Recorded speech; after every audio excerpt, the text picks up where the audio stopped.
Sugatan naman ang isang pulis matapos pagbabarilin sa Dato Odin Sinsuat, Maguindanao del Norte.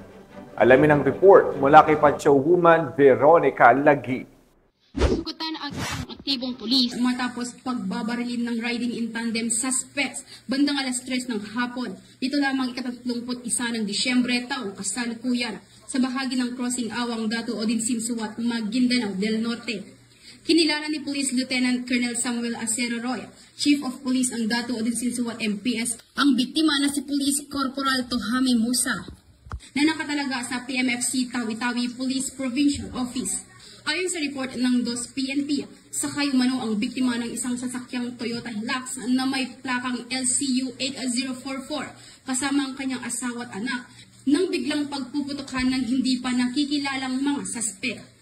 Tadtad umano ng tama ng bala ng baril ang sasakyan kung saan pinaniniwala ang dalawa ang bumanat sa mga biktima na sakay ng motorsiklo base sa unang investigasyon ng naturang istasyon.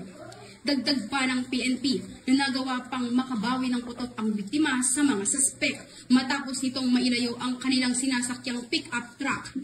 Nagtamo ng tama ng bala sa hita si Police Corporal Musa na ngayon ay ginagamot at nagpapagaling na kasama ang kanyang mag-ina na maswerteng nakaligtas sa naturang insidente.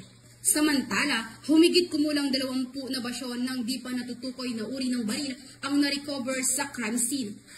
Inaalam na ang motibo sa pamamarila habang agad na nagkasanang hata pursuit operation ang DOS MPS sa posibleng ikadadakip ng mga salarin. Mula rito sa rehiyon ng Bangsamoro, ako ang inyong Police News Network Correspondent, Patrolwoman Veronica Lagi, alagad ng batas, taga-taguyod ng Balitang Pulis.